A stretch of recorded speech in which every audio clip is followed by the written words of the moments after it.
Well, hello everyone, and welcome back to the Pokemon Silver Nuzlocke. In today's episode, we take on the final gym of Johto. This is a Dragon-type gym, and I am immensely scared of what's going to happen in here. By the way, before I started this gym, I meant to show you guys my team, because there have been some changes, as you'll see from the sidebar and probably the thumbnail to this video as well. I did level everybody up to level 38. That means that Hercules and Petra ended up evolving. Let's go ahead and go through all their moves and everything like that, just so you guys get a feel for what I ended up doing. I ended up teaching Rose Shadow Ball, Surf, and Ice Punch. I don't know if I had taught any of those moves on camera before. I did run back to Goldenrod to get Ice Punch because I feel like we're going to need that. And it did end up one-hit killing the Dratinis that guy had. The trainer we just fought, so that's a good sign for sure. And then we got Petra, who evolved into a Golem. I think the moveset there is almost identical to what it was before, if not the same.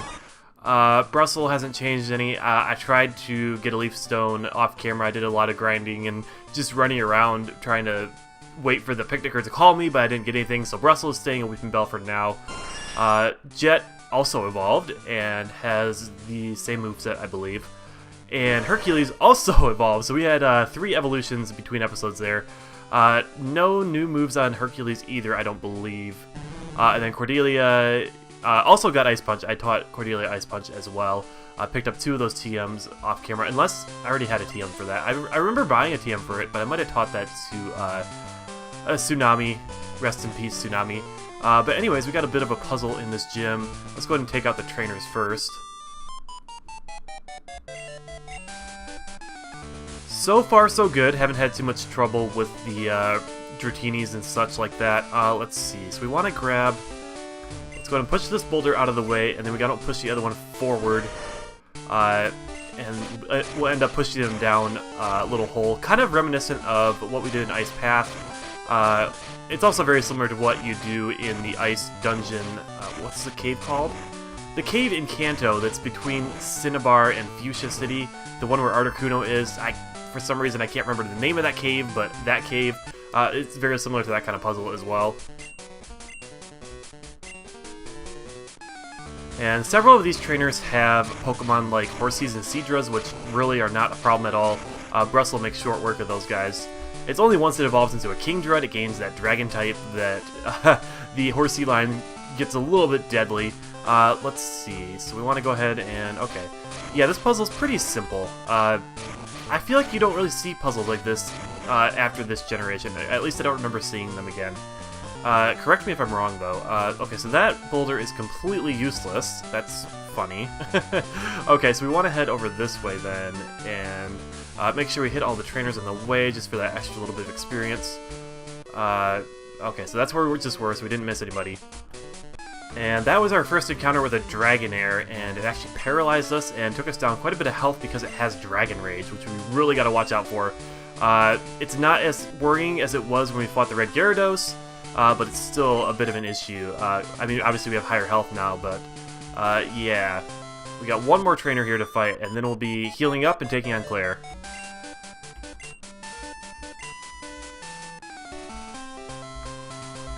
Alright, after a quick run back to heal, let's go ahead and make sure our party's in order. I know that some of Claire's Dragonairs have electric-type attacks, but I don't remember which ones they are. So that could be a problem. Let's just save Cordelia for when we face off against a Kingdra, because Cordelia can resist a couple of, or actually only one of Kingdra's moves, but yeah, so we'll send out Rose first and see how well she can do with Ice Punches. So far they've been 2-hit KOing Dragonairs, but we do have to watch out for Dragon Rage, of course, and they're probably going to lead off with Thunder Wave because that's what they've been doing so far, all the other Dragonairs I've seen. And here we go. I am extremely worried about this fight because if I'm not careful, this could be the end of the Nuzlocke. I'm dead serious about that because this Kingdra is not to be messed around with. And of course, Dragonairs are not pushovers either, so let's go ahead and lead off with our Ice Punch. Yeah, there goes a Thunder Wave just like I thought. And we just gotta watch out for those Dragon Rages. Yeah, like I said, this will be a 2-hit KO, so yeah, so we got a good hit off there. We can go for another one. It goes for Surf. I don't know if I should be worried about that or not. Rose is kind of bulky. Okay, yeah, okay, Rose can take that easily. Just gotta make sure we don't drop under 40 HP, because we do have to watch out for Dragon Rage, like I've said before. And hopefully that paralysis doesn't come into play too much. I don't have full restores yet. I did stock up a whole bunch on hyper potions and max potions, as well as full heals, but no full restores at this point in time.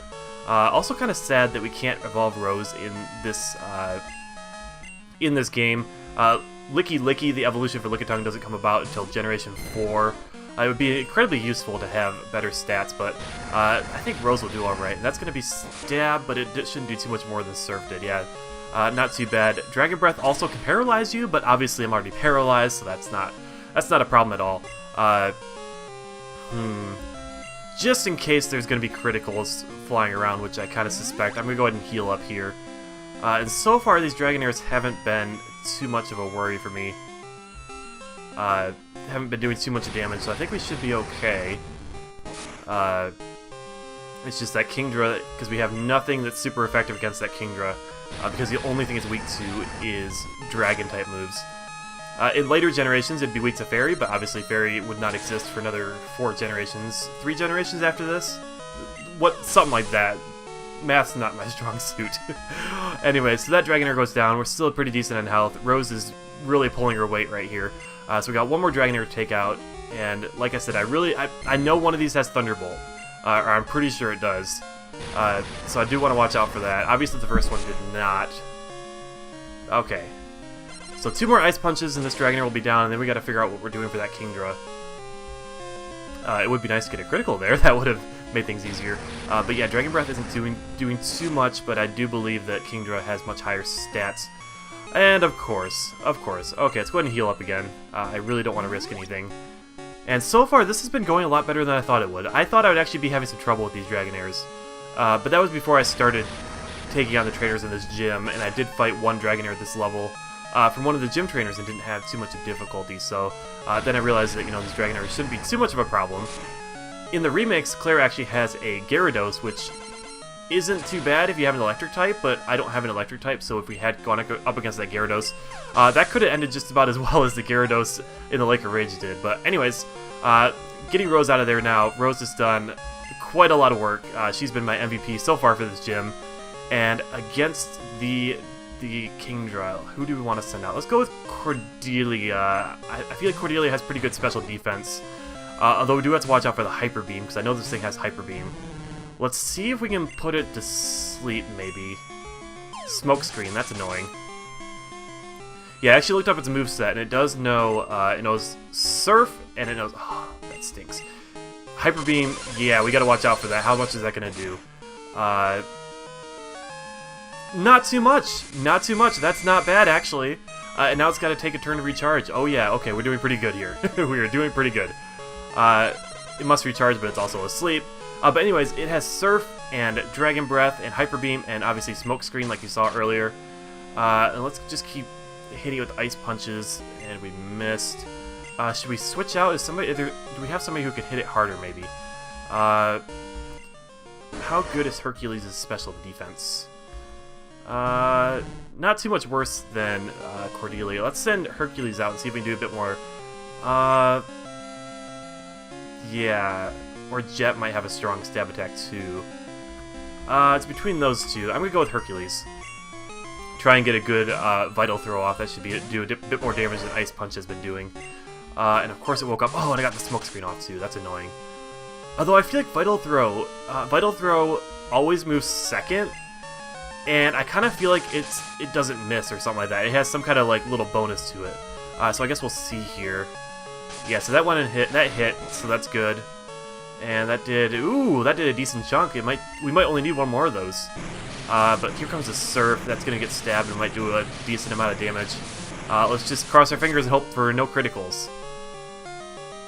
Okay, sweet. Okay, awesome. And there goes the Vital Throw. And Kingdra's out! Kingdra's out, yes! That was actually pretty easy. I've been hyping up this battle like this entire series. Like ever since Whitney, I've been talking about this battle because this is the one I've been worried about. But that was surprisingly easy. Maybe I did a little too much grinding. I mean, I didn't want to grind past the point of Claire's highest level Pokemon, but at the same time, I don't feel like I went too far. I did want to make sure that we got as many Pokemon as possible fully evolved, and since I did set the levels at 38 for Petra and Hercules, I figured I wanted to get them evolved at the very least, and I just decided to catch everybody up. But yeah, I fully expected to lose at least one Pokemon in that battle, if not, everybody. I seriously thought that would be the end right there. Anyway, so we gotta go ahead and heal up real quick, and then we gotta head, because Claire is a sore loser as well. There seems to be kind of a pattern here. The two gym leaders that I kind of talk about as being the most scary gym leaders are also the ones that are kind of sore losers and don't give you the gym badge right away. But anyways, we're going to need to use Whirlpool, which we do have, right? Please tell me we have Whirlpool. I don't want to have to run back and get it. I could have sworn that you're given it by... Okay, there we go. I think Lance gives it to you. I'm not 100% sure, but I think that's when you get it. But anyways, we got to teach it to somebody, unfortunately. I hate how many Water-type HMs there are in this game. It's this game in Generation 3. Because this game, you've got Waterfall and Surf and Whirlpool. Waterfall and Surf are actually somewhat useful, but Whirlpool is useless. And then, of course, in Generation 3, you have Surf and Waterfall and Dive. And Dive is the least useful out of those, though at least it does more damage, but it's basically identical in terms of damage to Waterfall, so it's kind of silly. But yeah, we may end up removing that at some point. I think this is the last time you really need to use not Waterfall. The only time you need to use Whirlpool, as far as I'm aware of. And I think we also have some trainer battles in here. So let's make sure. Rose has gotten a decent amount of experience already, so let's bring Cordelia out now. Because these guys are going to have dragons too, but, it's not going to be too bad. I mean, especially after Claire. I mean, we handled Claire pretty easily, so I'm not too worried about what they have to throw at us in here. And nothing over that way, so I do believe we walk around the edge over here. There's a couple trainers that we'll fight, and then we'll get to the end of this place. We get a dragon something. There's some kind of item you get at the end. The Dragon Fang, that's what it is.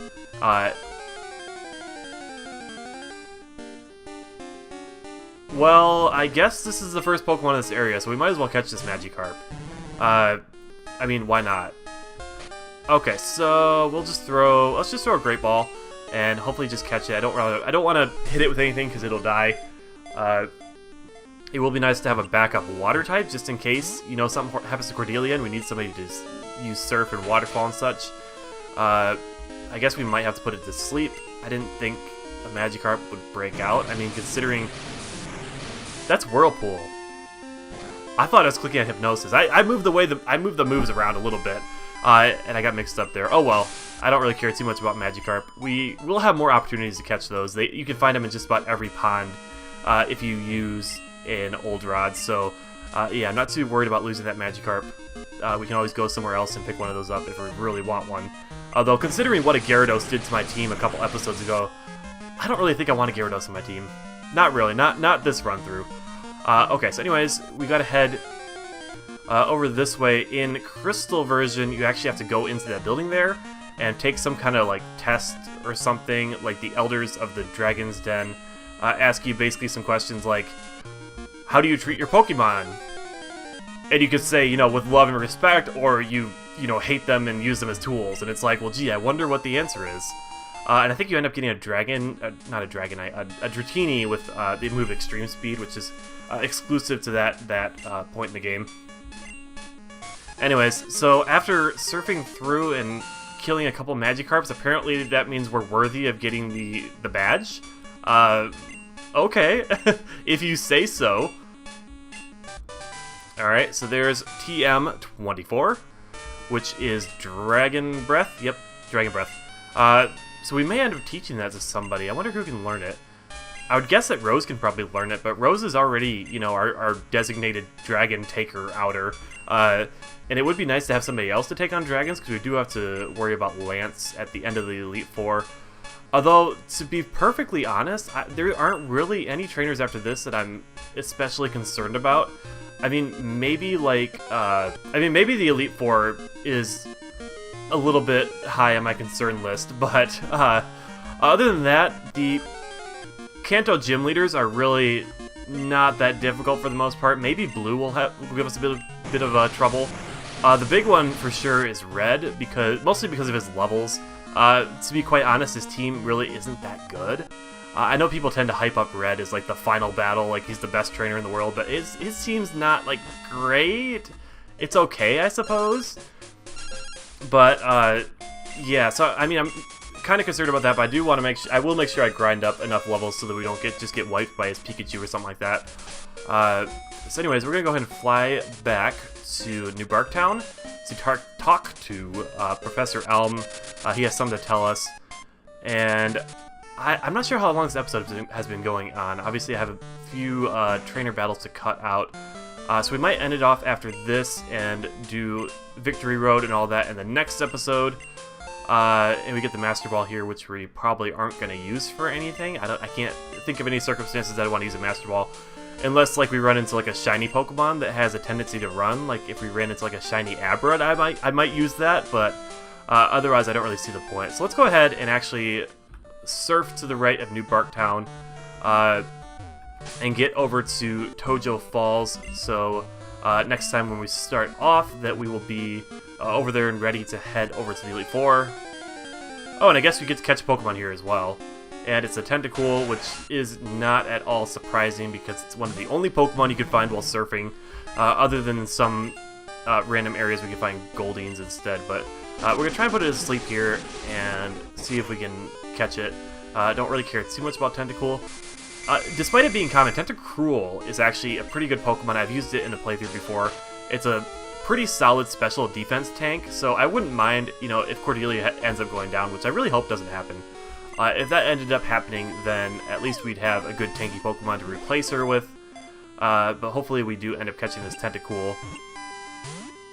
Oh, come on. I mean, at this point, I do have a number of Pokemon in the PC, and I also have a couple of Pokemon. Let's just go for the Ultra Ball. Why not? I do have a couple Pokemon in the daycare and the PC, so I'm not, you know, too worried. Like if I end up killing it or I don't catch it, you know, I'm not especially worried that, you know, I'll run out of Pokemon. At least not at this point, but I figure we might as well catch it. Did it not add the data to the Pokedex? I haven't caught a Tentacool before, have I? I don't think I have. I didn't see the little text that said it was added to the Pokedex. Let's name it Kraken because I'm not very creative. I think that was the first Tentacool we caught. I thought. Okay, anyway, so when we step over here, this guy's going to tell us that we're actually technically in Kanto now, because of course the Elite Four. Johto does not technically have its own Elite Four. The Elite Four is technically Kanto's Elite Four. And we're going to just head through Tojo Falls because we might as well. And I believe we can catch another Pokemon here if we really want to. It's probably going to end up being another Water-type Pokemon. There's an item over here. I guess we could walk around here and see if we can find something. Oh! Well, there's a Moonstone. So if we wanted to, we could actually evolve Caesar now. And that was a Rattata, by the way, so I'm not going to bother catching that. But we could evolve Caesar if we wanted to. But we already have Poison-type and Ground-type coverage on our team, so I don't think we really want to use Caesar at this point. I'm kind of happy with my team. I would like to evolve Brussel, but I guess we'll just have to see what happens. Right now, I'm just going to see if I can find something here. And that was a Zubat, which you also already have. I'm going to try one more encounter, and if I don't find something here, then I'm not going to allow myself to catch something else. That's Eradicate. We did have a Rattata, and I think technically, according to the rules that I laid out in the first episode, because we've already caught one Pokemon in this line, I don't think it's going to be eligible. So let's just not worry about catching a Pokemon in this area. I think that's okay. I was pretty sure you could find like Jigglypuff or something in here. I'm not 100% sure, but for some reason I feel like that was the case. Maybe not. I might be completely mistaken there. But here's like the one time you use Waterfall, I think. Or actually, I think there's a couple caves you have to use it to get through. Like Mount Silver at the end of the game and that kind of stuff. But anyways, heading out here. And oops. I guess we're fighting another trainer before the end of this episode. Alright, nothing too bad there. And then in this house, we get a TM for Sandstorm, I think, which isn't really a move that we're going to need to use. I don't think it's something that, you know, is really all that useful. There is one TM I've been meaning to pick up, but I didn't get a chance to pick it up before Claire, because it's only available on Sundays, I realized. It's the TM for Return, which you get at the Goldenrod department store. The TM counter when it's a Sunday and your Pokemon friendship level is high or at the highest point. But anyways, that's the end of this episode. Next episode, we're going to take on Victory Road, and then after that, it's the Elite Four, and then we're on to Kanto. We're getting close to the end of the game here. Really excited for what's coming up ahead of us. There's going to be some good battles, I'm sure. But yeah, thanks so much for watching, guys, and I'll see you in the next one.